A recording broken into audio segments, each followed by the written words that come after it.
The number of angels who remained obedient is countless. So too is the number of angels who rebelled alongside Lucifer. This Lucifer is referred to as the devil and Satan, while the rebellious angels became evil spirits, the forces of darkness. Lucifer, having lost heavenly life, eventually formed the kingdom of the air, with Lucifer himself as its ruler. His followers are divided according to their tasks into ranks of rulers, authorities, powers of this dark world. Angels are God's unseen creations, as stated in the Nicene Creed, which affirms that God is the creator of all things, both visible and invisible. Angels, by their nature, are spirits without bodies or any inclination toward physical form, though they can take on a body and appear in physical form when God wills it. They are spiritual beings, bodiless, intelligent, active, and personal. They excel in wisdom and strength. Regarding their role, angels are ministering spirits. Christ, as the mediator, is God's great servant in the work of redemption. The Holy Spirit is the great servant of God and Christ in the execution of this redemption. Angels serve under the glorious Trinity to fulfill God's divine will and pleasure. They are servants of the divine sustainer. They are described as wind and flaming fire, meaning they appear in wind and fire, according to some. Or they are as swift as wind and as pure as fire. The apostle quotes, "He makes his angels spirits, his servants flames of fire." They are spiritual beings, and whatever form they take is consistent with their nature, for they certainly do not have bodies like ours. As spirits, they are far removed from the burdens of human nature and far closer to divine glories. They are radiant, swift, and ascend like fire, like blazing fire. In Ezekiel's vision, they fly back and forth like lightning. Hence, they are called seraphim, those who burn.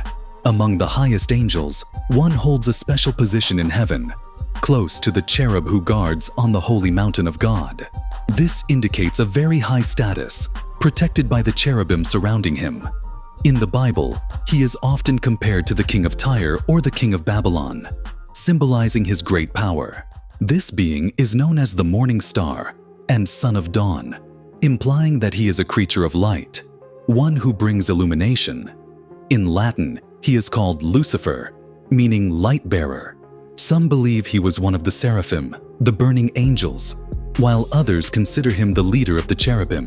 He was created nearly perfect and is described as the seal of perfection, full of wisdom and perfect in beauty. Thus, his glory was almost comparable to that of God. Then arose a trading heart, which refers to a speculation to disobey the limits of his authority and leave his dwelling, in pursuit of the desire to ascend above the stars of God. That is, to dominate all other angels and become like the Most High, aspiring to be like God himself. He was an extraordinary angel, one of the most powerful archangels. He far surpassed other angels. Michael and other angels also had specific roles and strengths, but Lucifer might not have been inferior to them. You were the seal of perfection, full of wisdom and perfect in beauty. Yet it seems the beauty given to him as a pure spirit reached its highest point in him. Nothing more could be added. He was complete, perfect in suo genere. In his kind, he appeared wise and content, much like Adam in his purity. You were in Eden, the garden of God.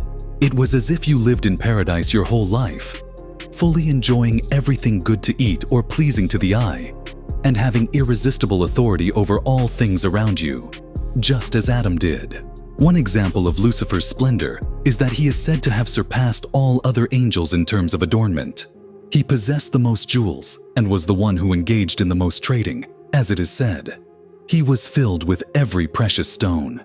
There was a variety of precious stones, but he possessed every kind and had them in such abundance that, in addition to what was stored in his treasury and what adorned his crown, he also decorated his garments with these jewels. These precious stones covered him. He even walked among glowing stones, that is, these precious jewels, which sparkled and gleamed like fire. His surroundings were adorned with jewels, so much so that he walked among them, imagining himself so glorious as if, like God, he was surrounded by numerous angels who could be compared to flames of fire. And if he admired these precious jewels so much that he regarded them as bright as the angels, then it is no wonder he admired himself so much that he considered himself as great as God. 9 types of precious stones are mentioned here, all of which were found on the high priest's ephod. Perhaps these stones are mentioned specifically because Lucifer, in his pride, used to boast about them and tell the angels around him with foolish delight, "This is such and such a jewel, worth so much, with such and such qualities." Thus, he was rebuked for his arrogance. Gold is mentioned last, as a material far less valuable than those precious stones, and he used to speak about gold according to its lower worth. Another reason he thought of paradise as his own palace was that he believed the angels singing to God were singing for his own glory. His creation was extraordinary, and all that beauty was prepared for him.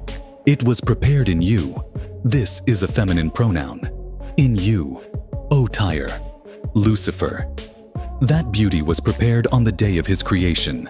That is, when he was born or when he was created as the most beautiful angel. That beauty was made to celebrate the joys of his birth or his coronation. He gloried in all of this and wanted all the angels who came to see his throne to pay attention to it. He was given a place near the cherub who guarded or protected.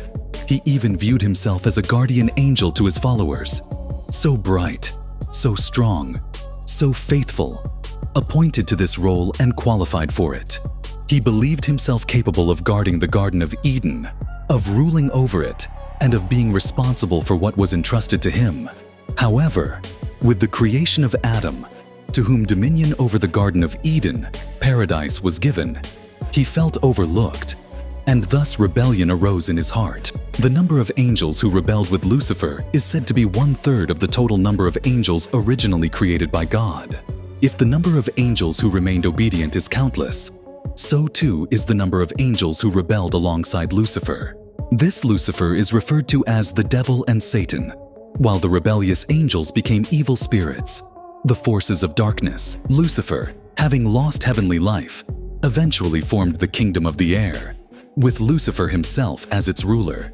His followers are divided according to their tasks into ranks of rulers, authorities, powers of this dark world, and spiritual forces of evil, with their domain being in the air, as Lucifer's kingdom is also the kingdom of the air.